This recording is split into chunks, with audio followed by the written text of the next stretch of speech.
তো এরকম ভাবে কিছু দূর আগানোর পরেই দুইজন যে আমাদের ভাই পরে যুক্ত হয়েছিল দুইজন ওরা একটু ভয় পেয়ে যায়। ভয় পেয়ে যাওয়ার পর ওরা টিনটা ছেড়ে পিছনের দিকে দৌড় দেওয়ার সাথে সাথে ওদের দুইজনের একজনের মাথায় আর একজনের গাড়ির গলার দিকে একটা গুলি লাগে, সাথে সাথে ওরা পড়ে যায়। আমি তাকিয়েছিলাম তাদের দিকে, আমি ভাবতেছিলাম যে আমার যা কিছু হোক আমি তাদের দুইজনকে ধরবো। মানে তাদের দুইজনের চাহনি দেখে এরকম মনে হচ্ছিল যে তারা আমাদেরকে বলতেছে যে ভাই আসেন আমাদেরকে নিয়ে যান, আমরা তো পড়ে গেছি, আমরা তো আর উঠতে পারতেছি না। এরকম একটা মানে আমার ভিতরে এরকম চিন্তা আসতেছিল। তখন আমি কি হাতটা কোন ভাবে ছিল তখন আর খেয়াল করি না। তখন হঠাৎ করে আমার হাতে একটা বুলেট লাগে, যে সাথে নিয়ে আসার জন্য আমি আগালাম, তখন হঠাৎ আরেকটা পিছন থেকে আমার বুলেট লাগলো। ওই সময়টা থেকে আপনার মনে হচ্ছিল নাকি আপনি বাঁচবেন নাকি মরবেন, এরকম কোনো চিন্তা মাথায় ছিল কিনা? সত্যি কথা বলতে আমার এরকম একবারও চিন্তা হয় না যে আমি বাঁচবো না মরবো। আমার ওই সময়টার ভিতরে শুধু একটুটুকু চিন্তা হচ্ছিল যে এই 4টা লোক আমরা একসাথে আসছি, 2টা লোক ডেট পড়ে গেল, তাদেরকে আমরা কিছু করতে পারতেছি না। এমন সময় এই ছাত্রলীগ যুবলীগের ক্যাডাররা বা বিভিন্ন বাংলা অস্ত্র যেগুলো আছে, বটি রান্দা এরকম অনেক লাঠি সোটা নিয়ে অনেকগুলো অস্ত্র নিয়ে হাসপাতালের উপরে আসছে। হাসপাতালে আসার পরে তারা লাঠি সোটা নিয়ে হাসপাতালের গ্লাসগুলোতে আঘাত করতেছে আর বারবার বলতেছে এই রাজাকারের বাচ্চা বা বিভিন্ন শহরের বাচ্চা, এর বিভিন্ন গালাগালি যত ধরনের গালাগালি আছে করতেছে যে এদেরকে মেরে ফেলবো, ওরা রাজাকারের বাচ্চা। আসসালামু আলাইকুম ওয়া রাহমাতুল্লাহি ওয়া বারাকাতুহু। স্বাগত জানাচ্ছি রক্তাক্ত জুলাই উপলক্ষে ইনসাফের বিশেষ আয়োজনে।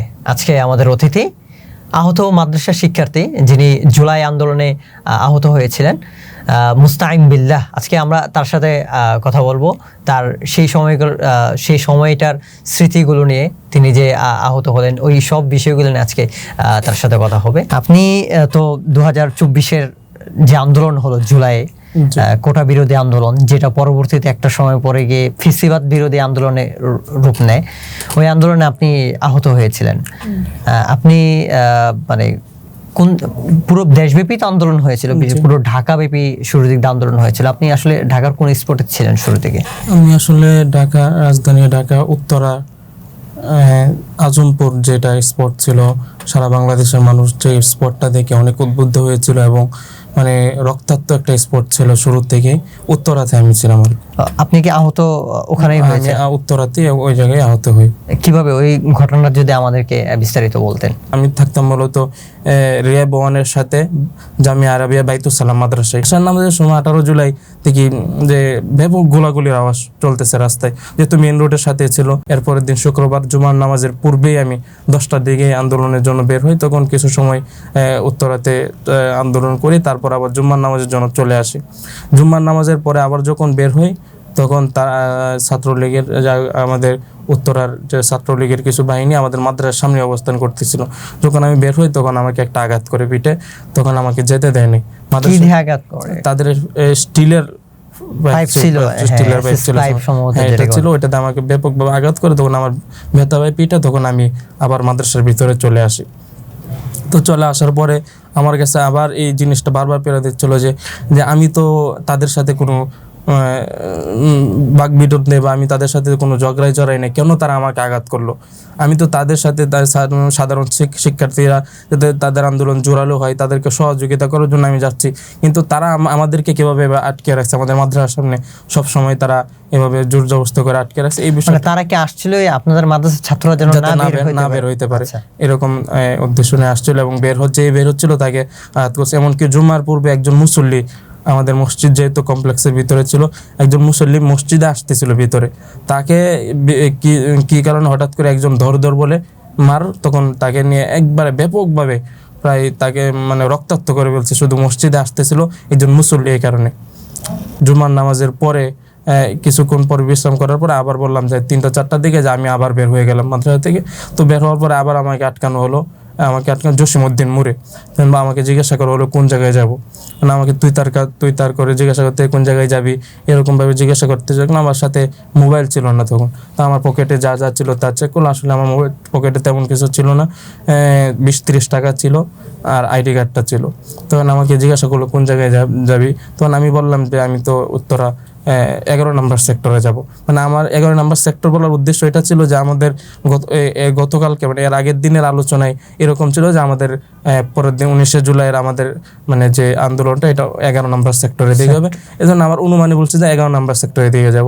কিন্তু তারা আমাকে এটা ইনফরমেশন দিয়ে আমাকে আরো উপকৃত করছে এই বিষয়টা, যে তারা আমাকে বলতেছে 11 নম্বর সেক্টরে যাবি, ঠিক আছে, সেক্টরের ভিতর দিয়ে যাবি, কিন্তু 7 নম্বর সেক্টরে যেতে পারবে না। তখন আমি বুঝলাম যে আমাদের ছাত্রদের অবস্থানটা 7 নম্বর সেক্টরে আছে, তো এটা আমার জন্য সহজ হলো। তখন আমি মনে হয় আলহামদুলিল্লাহ বললে 7 নম্বর সেক্টরের দিকে আগাতে শুরু করলাম। তো 7 নম্বর সেক্টরের দিকে যখন আগানোর সাথে আছে 7 নম্বর সেক্টর ক্রিসেন্ট হাসপাতাল আছে, আজমপুর ক্রিসেন্ট হাসপাতাল। ক্রিসেন্ট হাসপাতালের কোনাটার মধ্যে যাওয়ার সাথে সাথেই মানে গোলাগুলি শুরু হয়। গোলাগুলি আর আগেও হচ্ছিল, কিন্তু এই প্রথম আমার জীবনে ছিল যে সরাসরি গোলাগুলির সামনে মানে আমার দিকে ত্যাগ করে গুলি করতেছে, এটা পূর্বে হয় নাই। এর আগে হয়েছে উত্তরাতে গুলি হয়েছে, কিন্তু আমি সাইডে ছিলাম বা একটু দূরে ছিলাম, কিন্তু সামনে গোলাগুলি এটা প্রথম হয় আমার। তখন আমিও কিছুটা ভয় পাই যে গুলি আসলে কেমন, তো ইতিপূর্বে কখনো গুলি লাগে নাই বা এভাবে দেখি নাই, এভাবে সামনাসামনি হয় নাই গুলির, তো আমার ভিতর ভয় হয়। তখন আমি কয়েকবার পিছনে চলে আসি, মানে আমরা একসাথে যখন আমরা একটু আগাইতাম গুলি করতো তখন একসাথে পিছনে দৌড় দিয়ে চলে আসতাম। এভাবে 3-4 বার যখন পিছনে আসলাম, মানে সেক্টর সিস্টেম তো বিভিন্ন রোডে সেক্টর আছে, সেক্টরের ভিতরে রোডগুলোতে চলে যাইতাম এরকম, হ্যাঁ বিভিন্ন অলিগলি ছিল। তো এভাবে 3-4 বার যাওয়ার পরে একটা জায়গায় আমরা জড়ো হলাম। তখন একটা লোক আমি বলতেছে কি যে ভাই শুনেন, মানে সবাই দাঁড়িয়ে আছে প্রায় 40-50 জন, যে বলতেছে যে ভাই শুনেন, এভাবে যদি আমরা বারবার যদি আমরা এভাবে তাদের গুলির পিছনে আমরা দৌড়ে যদি আমরা পিছু হটি, তাহলে তো আমাদের আহত সংখ্যা বাড়তেছে। এই সময় আমাদের 3-4 জন অলরেডি আহত হয়ে গেছে, যে আহত সংখ্যা বাড়তেছে, গুলিবিদ্ধ সংখ্যা বাড়তে। ওখানে কি আপনি একাই মাদ্রাসার ছাত্র ছিলেন না আরো কেউ ছিল? আরো ছিল, বিচ্ছিন্নভাবে কয়েকজন ছিল, আমার সাথেও ছিল 3-4 জন, এরকম ছিল 3-4 জন। তার মানে একসাথে ছিলাম না আর কি, বিচ্ছিন্নভাবে। অনেকগুলো গলি ও সেক্টরে অনেকগুলো রোড আছে, একজন এক রোডে ছিল, কিন্তু আমি ছিলাম ক্রিসেন্ট হাসপাতালের ওই রোডটার মধ্যে। আর ওই জায়গায় তিনি বলতেছেন যে এভাবে যদি পিছাই তাহলে তো আমাদের আহত সংখ্যা বাড়তেছে, আমাদের আগাতে হবে বলতে আমাদের উদ্দেশ্য ছিল এটা, যে আমাদের আগানোর ওই দিনের যে আমাদের মূল উদ্দেশ্য ওইটা ছিল যে আমরা এই ক্রিসেন্ট হাসপাতালের আজমপুর একটু ক্রিসেন্ট হাসপাতালের রোড থেকে আমরা মিছিল নিয়ে আমরা উত্তরার যে মেইন পয়েন্ট ছিল বিএনএস টাওয়ারের নিচে বেশিরভাগ ছাত্র অবস্থান করতেছিল, আমরা ওই জায়গায় যে আমরা একত্রিত হয়ে আন্দোলনকে জোরালো করব, এটা ছিল আমাদের আগানোর মূল উদ্দেশ্য। তো আমরা বলতেছি আমরা যে আন্দোলনকে যদি আমরা সফল করতে চাই তাহলে আমাদের বিএনএসে যেতে হবে যেভাবে হোক, এই এমন আগানোর উদ্দেশ্য ছিল। এটা বলতেছে আমাদের আগাতে হবে, আগে আমাদের বিএনএসে। তখন এক ভাই আবার পাশে থেকে বললো যে ভাই আপনি আগানোর চিন্তা করতেছেন, একটা গুলি খেলে বুঝতেন আগানোর কি স্বাদ। তো এরকম টিটকারি করে বললো আর কি, জাগানো মানে উনি যেহেতু সাহস দেখাইছে ওনাকে টিটকারি করে এটা বললো।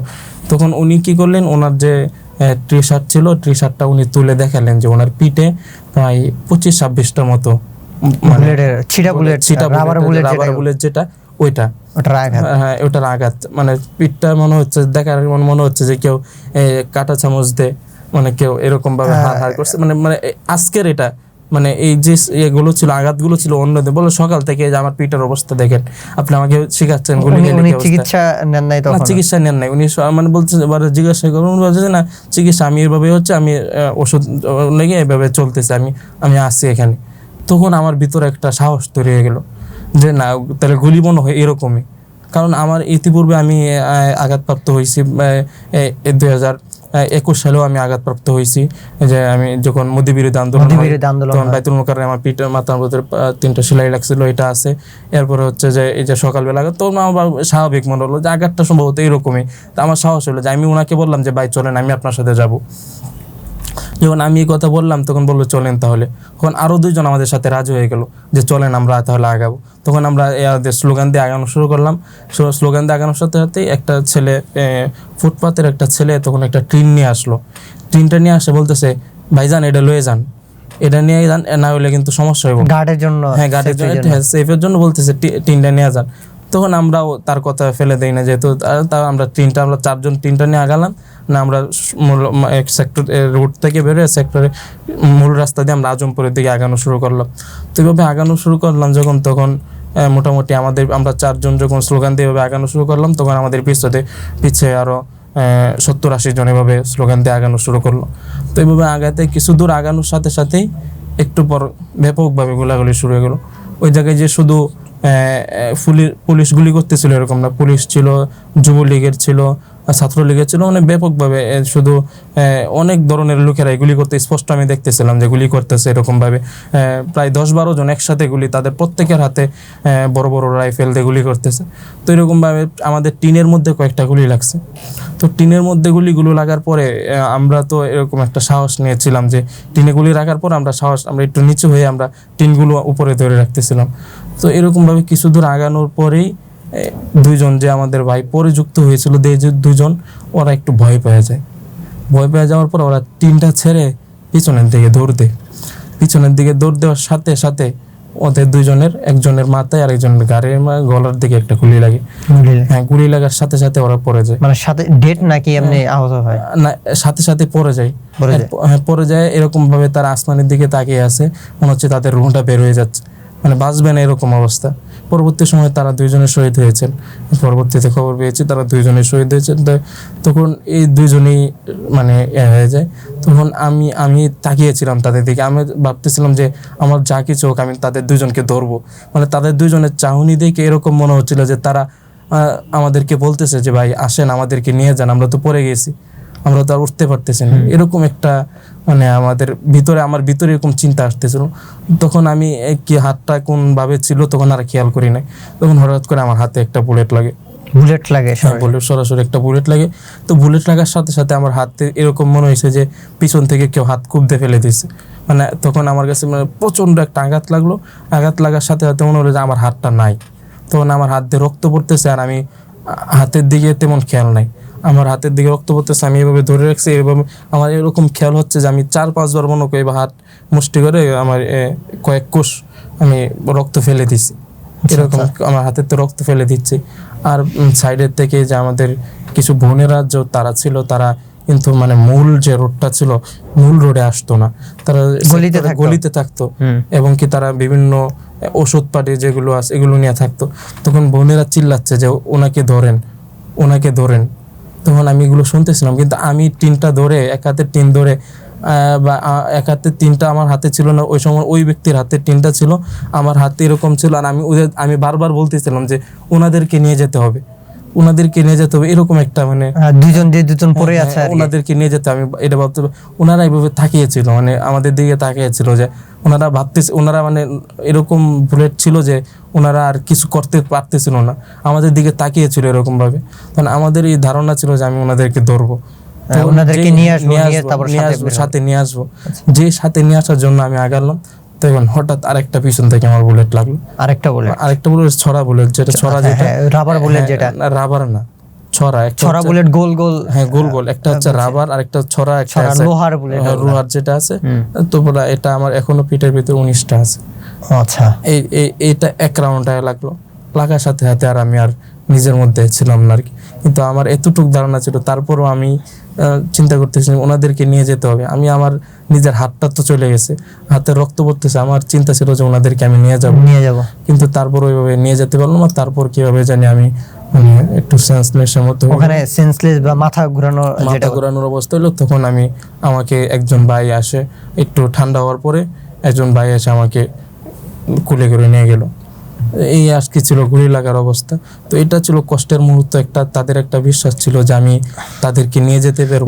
ওই সময়টা থেকে আপনার মনে হচ্ছিল নাকি আপনি বাঁচবেন নাকি মরবেন, এরকম কোনো চিন্তা মাথায় ছিল? সত্যি কথা বলতে আমার এরকম একবারও চিন্তা হয় না যে আমি বাঁচবো না মরবো এরকম। আমার ওই সময়টার ভিতরে শুধু এতটুকু চিন্তা হচ্ছিল যে এই 4টা লোক আমরা একসাথে আসছি, 2টা লোক ডেট পড়ে গেল, তাদেরকে আমরা কিছু করতে পারতেছি, মানে তাদেরকে রেখে কিভাবে তাদেরকে রেখে। যখন আপনার শরীরে বুলেট লাগলো, প্রথমে হাতে লাগলো বুলেট, তারপর পিঠে লাগলো বুলেট, তখন কি মনে হচ্ছিল না কিনা যে জীবনের প্রতি যে একটা আশা ছেড়ে দেওয়া, যে আমি আসলে মারা যেতে পারি? না, আমার এরকম মারা যেতে পারি না। তখন আমাকে ধরে নিচ্ছে অনেকে, তো মানে বেরোয় লাগার পরে ভয়ে বা অনেক কিছু মানে একবারে বেহুশ হয়ে যায়, নিস্তেজ হয়ে যায়। তো আমার এটা ছিল না। আমাকে নিয়ে যাচ্ছিল, একটু পিঠা লাগার পরে আমার একটু সেন্সলেস হয়েছিল, কিন্তু তারপরও আমার নিজ জ্ঞানে মোটামুটি ছিলাম, স্ট্রং ছিলেন ভিতরে। আমি বারবার আমাকে যে যিনি রিক্সা দিয়ে নিয়ে যাচ্ছিল ওনাকে আমি বারবার জিজ্ঞাসা করতেছিলাম যে আমার কি কিছু হবে, বা আমার কি কিছু হবে, আমি তো ঠিক হয়ে যাব না, আমার তো তেমন সমস্যা, হাতটা তো ঠিক হয়ে যাবে না। তো উনিও আমাকে আশ্বাস দিচ্ছিলেন, না না আপনার এটাই স্বাভাবিক, এটা একটু ব্যান্ডেজ করে দিলে ঠিক হয়ে যাবে। তখন আমারও চিন্তা এটাই ছিল যে হ্যাঁ আমার হাতটা ঠিক হয়ে যাবে। তো তখনও আমার মানে এই ধারণা ছিল না যে ভিতরে যে কি বুলেট ঢুকে, আমার অরিজিনাল বুলেটটা যে ভিতরে এখনো আছে, তখন হাতের ভিতরে হ্যাঁ ছিল। তখনও হাতের ভিতরে। আচ্ছা। তখন হাসপাতালে যাওয়ার পর এই ছিল বুলেট লাগার কাহিনী। হাসপাতালে যাওয়ার পর ডাক্তাররা দেখার সাথে সাথে বলে যে ব্যান্ডেজ করে ফেলে, সেলাই করে ফেলে। যে মানে বুলেট বের করা। ওরা আমাকে অনেক কষ্ট দেওয়া হয়েছে হাসপাতালে।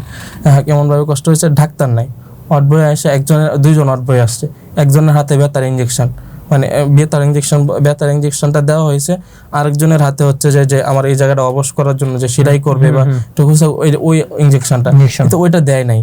ওইটা না দিয়ে আমাকে সেলাই করা, খোঁচাখুচি করা শুরু করছে। তখন আমি অনেক চিল্লাচ্ছি, তখন আমাকে জিজ্ঞাসা করছে আপনাকে ব্যথার ইঞ্জেকশন দেয় নাই? বলছি একটা ইঞ্জেকশন দিছে। ও জিজ্ঞাসা করলো তাকে অবশ্যই ইঞ্জেকশন দেওয়া না, কোন না দেয়নি, তার হাতে এখনো করতেছে। তখন আবার ইঞ্জেকশন দিয়ে তারা করে দিয়ে আমাকে বললো চলে যান আপনি। তখন আমি চিন্তা করলাম যে আমি চলে যাব, আমার ভিতরে একটা জিনিস ঢুকছে, আমি বুঝতে পারছি যে গর্ত হয়ে ঢুকছে ভিতরে, এতটা গর্ত হয়ে গেছে ভিতরে ঢুকছে জিনিসটা, কিন্তু বের হওয়ার তো কোনো স্থান নাই। আমার ভিতরে কিছু আছে, আমার যন্ত্রণা হচ্ছে অনেক বেশি, আমার অনেক বেশি যন্ত্রণা হচ্ছে, আমি বলছি ভিতরে কিছু একটা আছে। তখন বলো না ভিতরে কিছু নাই, এটা সম্ভবত বের হয়ে গেছে, কিন্তু বের হওয়ার তো কোনো অপশন নাই, ভিতরে ঢুকছে এটা একটাই আছে, কিন্তু বের হবে কোন দিক দিয়ে? তখন আমি বললাম যে তাদেরকে এক্স রে করান। তারা বলে যে এক্স রে করানো যাবে না, তো এক্স রের জন্য টাকা লাগে। তো আমার কাছে যে মুহূর্তে টাকাও নেই, এক্স রে করবো আরেকটা বিল্ডিংয়ে, তারা এক্স রে করাতে হবে টাকা। তখন আরেকজন ভাই ছিল, উনি বলতেছে যে আপনি এক্স রে করান। আমি বলছি আপনি এক্স রে করেন, তারপর আমি আপনাকে বিকাশে টাকাটা পাঠিয়ে দেবো। তখন এক্স রে করানোর পরে দেখি ভিতরে অনেক বড় একটা বুলেট আছে। তো এই বুলেট আছে, তখন ডাক্তাররা পেরেশান হলো, এই বুলেট কিভাবে বের করবে। এই বুলেট বের করার মতো তাদের কাছে এত বড় ডাক্তার ছিল না তখন। তো পরিবেশ এরকম ছিল না, কারণ এটা কেটে বের করা অনেক অসুবিধা ছিল। তখন তারা পেরেশান হয়ে গেছে। তখন আমি হাসপাতালের দেখতেছি বিভিন্ন রোগীরা আসতেছে, মাগরিবের আগে সবাই আহত। হ্যাঁ সবাই আহত, বিভিন্ন প্রায় 50-60 জনের মতো এরকম গুলিবিদ্ধ আহত আসছে। তা আমি খুঁজতেছিলাম এর মধ্যে যেই দুইজন লোক আমার সাথে গেছিল তারা কি আসে, মানে যারা মানে গুলি খেয়ে রাস্তায় পড়েছিল তারা কি আসে কিনা, আমি এরকম খুঁজতেছিলাম আর ব্যথার যন্ত্রণায় চিল্লাচ্ছিলাম। তো হাসপাতাল তো অনেকগুলো জায়গায়, কারণ 7 নম্বর সেক্টরের এদিকে তো অনেকগুলো হাসপাতাল, হয়তো অন্য আরেক হাসপাতালে নিয়ে গেছে তাদেরকে। তো এরকম চিন্তা করতেছিলাম। ঠিক এই মুহূর্তে যখন আমাদের চিকিৎসা চলতেছে, মাগরিবের আগ মুহূর্তে, মাগরিবের আজান দিয়ে দিছে কিছু কিছু মসজিদ, এরকম মাগরিবের আজান চলতেছে, আমি শুনতেছি। তো এমন সময় এই ছাত্রলীগ যুবলীগের ক্যাডাররা বা বিভিন্ন বাংলা অস্ত্র যেগুলো আছে, বটি, রান্দা, এরকম অনেক লাঠি সোটা নিয়ে অনেকগুলো অস্ত্র নিয়ে হাসপাতালের উপরে আসছে। যেহেতু হাসপাতালটা ছিল হচ্ছে গ্লাসের হাসপাতাল, নিচে চিকিৎসা চলতেছে, মানে যে কোনো মানুষ অপেক্ষা করে, বাহির থেকে দেখা যায় এখানে। তো আমাদের অনেকের এই জায়গায় তো সহায়ক চিকিৎসা নিচ্ছে, কারণ হাসপাতালে এই পরিমাণ জায়গা নাই যে হাসপাতালে হাই কেয়ার হাসপাতালে যে তাদের প্রত্যেকের আলাদা আলাদা, ওই জায়গায় ইমার্জেন্সি হয়তো বড় না, হয়তো 1-2 বেড থাকে ইমার্জেন্সিতে। তখন হাসপাতালের নিচেই যেখানে মানুষ অপেক্ষা করে, ওই জায়গায় চেয়ারে কাউকে ফ্লোরে পাটির উপরে শোয়ে চিকিৎসা দিচ্ছে। তো এমন সময় এরা আসার পরে তারা লাঠি সুটা নিয়ে হাসপাতালের গ্লাসগুলোতে আঘাত করতেছে, আর বারবার বলতেছে এই রাজাকারের বাচ্চা বা বিভিন্ন শহরের বাচ্চা, এর বিভিন্ন গালাগালি, যত ধরনের গালাগালি আছে করতেছে, যে এদেরকে মেরে ফেলবো, ওরা রাজাকারের বাচ্চা, ওরা বাঁচে থাকলে অনেক এরকম ভাবে। তখন সব রোগীদেরকে ডাক্তার বললো যে আপনারা, ডাক্তার এবং ওয়ার্ড বয় যারা ছিল হাসপাতালের কর্তৃপক্ষ, তারা বললো তাড়াতাড়ি আপনারা উপরে যান, 2 তলায় যান। তখন তাদেরকে যেভাবে পারে 2 তলায় নিয়ে একটা রুমের ভিতরে আটকে দিল, সেভ করলো আর কি। তখন আমি যাই নাই, তখন আমি হাসপাতালের নিচে শুয়ে আছি, আমাকে 1-2 বার এসে বলছে, তারপর আমি যাই নাই। আমি শুয়ে আছি আর আমি জিনিসটা ভাবতেছি, আর আমার চোখ দিয়ে পানি পড়তেছে যে এরা আসলে কি, এরা কি মানুষ? আমাদেরকে ওরা হয়তো বা তাদের মতের সাথে মিলে নাই, তাদের এর সাথে মিলে নাই, এই জন্য আমাদেরকে আঘাতপ্রাপ্ত করছে। আমরা তো মরা প্রায়, আমরা তো ইচ্ছা করলে এখন কিছু করতে পারবো না, কেন আবার তাদের ইচ্ছা যে আমাদেরকে মেরে ফেলবে তারা। এরকম হয়েছে না যে গুলি করার পর পুড়িয়ে দিচ্ছে, আবার এরকম সাবার হয়েছে, এরকম তাদেরও ইচ্ছা এটাই ছিল, আমাদেরকে মেরে ফেলবে। তো এরকম আমি দেখতেছিলাম আর আমার চোখ দিয়ে পানি পড়তেছিল যে আসলে এরা কি মানুষ। তখন কি হলো, হাসপাতালের কিছু ওয়ার্ড বয় কর্তৃপক্ষ এবং ডাক্তার যারা ছিলেন, বিশেষ করে মহিলারা যারা ছিল, মহিলা দায়িত্বশীল যারা ছিল, তারা বেশি এই জিনিসটা করছে, তারা প্রত্যেকে হাঁটু গেড়ে বসে গেছে। এই গ্লাসের ওই পাশে ওরা, গ্লাসের এই পাশে ওরা, হাঁটু গেড়ে বসে ওরা মানে হাত জোড় করতেছে, মারতে চাচ্ছে যে ওরা তো মরা, ওদেরকে আপনারা মাইরেন না, কান্না করতেছে ওরা। তো ওইটা দেখে আমার ভিতরে একটা শান্তি আসছে যে আসলে যে মানুষ এক সময় দুইটাই ইমোশনাল, একটা হলো পশুর গল্প, মানে মানুষ রূপী পশুর গল্প, আর একটা হলো মানুষত্বের গল্প, মানুষের জন্য, যে আসলে যে আল্লাহ তাআলা মানুষের জন্য, মানুষের উপকারে আসবে। এটা আমরা তাদের তো কোনো আত্মীয় হই না, আমরা তাদের কোনো হয় না, তাদের সাথে রক্তের সম্পর্ক নাই। তারা কিভাবে মানে হাত জোর করে তারা হাউমাউ করে কান্না করতেছে যে আপনারা চলে যান, ওরা তো মরা, ওদেরকে আর কি মারবেন, চলে যান। তখন তারা বিভিন্ন গালাগালি করলো, অনেকে গ্লাস টাস ভেঙে তারপর তারা সামনে দিয়ে চলে গেল। পরবর্তীতে আপনার চিকিৎসা, হাতের বুলেট বের করা হয়েছিল। আচ্ছা, পরবর্তীতে আমার চিকিৎসার বিষয় হচ্ছে তখন তো আমাকে এরকম ব্যান্ডেজ করে রেখে দিল, সেলাই করে রেখে দিচ্ছে। তখন আমার ভিতরে বুলেট ধরা পড়ে। তখন আমাকে বললো যে তাদের কাছে চিকিৎসা নাই। তখন বললো যে পাশেই একটা মেডিকেল, বাংলাদেশ মেডিকেল আছে, উত্তরা 9 নম্বর সেক্টর, বাংলাদেশ মেডিকেলে পাঠিয়ে দেন। তখন আমাকে বাংলাদেশ মেডিকেলে পাঠিয়ে দিল। তো বাংলাদেশ মেডিকেলে ডাক্তার আমাকে নিয়ে গেল। নিয়ে যাওয়ার পর বাংলাদেশ মেডিকেলে কি করলো, যে যাওয়ার পরেই তারা আবার খুলে ওয়াশ করে প্লাস্টার করে ফেললো। তখন তাইকে বললাম যে ভিতরের জিনিসটা বের করেন। তখন তারা বলে যে ভিতরের জিনিস বের করার মতো আমাদের বাংলাদেশ মেডিকেল তো অনেক বড় মেডিকেল, ওই জায়গায় ডাক্তারও ছিল, তাদের বিভিন্ন মানে বের করার মতো তাদের কিন্তু তাদের মানে বের করে নেই। এর পরবর্তী সময় একজন ডাক্তার ছিল বাংলাদেশ মেডিকেলে, ওনার মাধ্যমে জানতে পারি যে তাদের আসলে উপর থেকে নির্দেশ ছিল ওপেন সার্জারি না করা, কারণ প্রাথমিক যে যাতে বেঁচে থাকে প্রাথমিক চিকিৎসাটা দিয়ে দেয়। তখন আমাকে এই প্লাস্টার করে দিয়ে দেয়। তো প্লাস্টার করে নিয়ে আমি আমাদের ক্যাম্পাসে চলে আসি। এই কয়েকদিন যে আমি ছিলাম, 3 দিন পর্যন্ত আমার কোনো চিকিৎসা নাই, ভিতরে বুলেট আর শুধু ব্যথার ইনজেকশন দিয়ে থাকতাম। পিঠের গুলা বের করা হয়েছিল? পিঠের গুলো তো গোস্তের ভিতরে ঢুকে গেছে, ওইগুলা মানে বের করা সম্পূর্ণ, পিঠের গুলো ক্ষত হয়ে ভিতরে চলে গেছে। পিঠের গুলো তখন যন্ত্রণা কম করতেছিল, পিঠের গুলো করতেছিল মানে কাটা হয় না, ব্লেড দিয়ে কাটলে বাইরে এরকম যন্ত্রণা ছিল, খুব বেশি যন্ত্রণা, হাতেরটা বেশি যন্ত্রণা ছিল। তো ব্যথা, আমি চিৎকার করতেছি, ব্যথার ইঞ্জেকশন দিল শুধু, আর কোনো ওষুধ নেই, ব্যথার ইঞ্জেকশন আর ঘুমের ইঞ্জেকশন দেয়। ঘুম থেকে উঠে আমি চিল্লাই, এরকম 3 দিন চলে গেল। তখন তো আবার কারফিউ কড়াকড়ি শটডাউন ছিল সারা বাংলাদেশে। 19 জুলাইয়ের পর থেকে কিন্তু শটডাউন ছিল, কড়াকড়ি শাটডাউন দেওয়া হয়েছিল, কারফিউ জারি করা হয়েছিল, কারফিউ শাটডাউন দেওয়া হয়েছিল, কারফিউ জারি করছে, কড়াকড়ি হয়েছিল।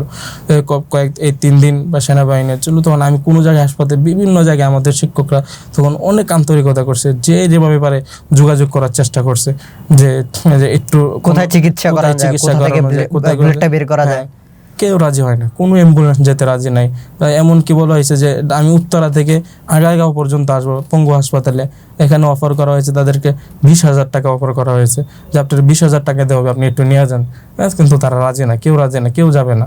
তো এরকমভাবে 3 দিন পর্যন্ত আমি চিৎকার করে কান্না, কিন্তু তারপর একটা যোগাযোগ পেলাম যে উত্তরাতে একটা পঙ্গু হাসপাতাল, প্রাইভেট পঙ্গু হাসপাতাল আছে, মিলিলিয়াম পঙ্গু হাসপাতাল। তো মিলিলিয়াম পঙ্গু হাসপাতালে গেলাম, যাওয়ার পরে ওরা একটা প্রাথমিক একটা সার্জারি করে ভিতরে যে জিনিসটা দেখলো যে এটা প্রাথমিক অবস্থায় কাটলে বের হতো, এখন ভিতরে ঢোকার পরে গোস্তগুলো অনেকটা বেড়ে গেছে, এটা হাড়ের ভিতরে ঢুকে গেছে, এটা এখন আপাতত বের করার প্রয়োজন নেই। আমার হাড়গুলো মানে ভেঙে টুকরা হয়ে গুঁড়ো হয়ে গেছিল, মানে পিছনে যে হাড়টা কোথায়, মানে হাতের উপরে না?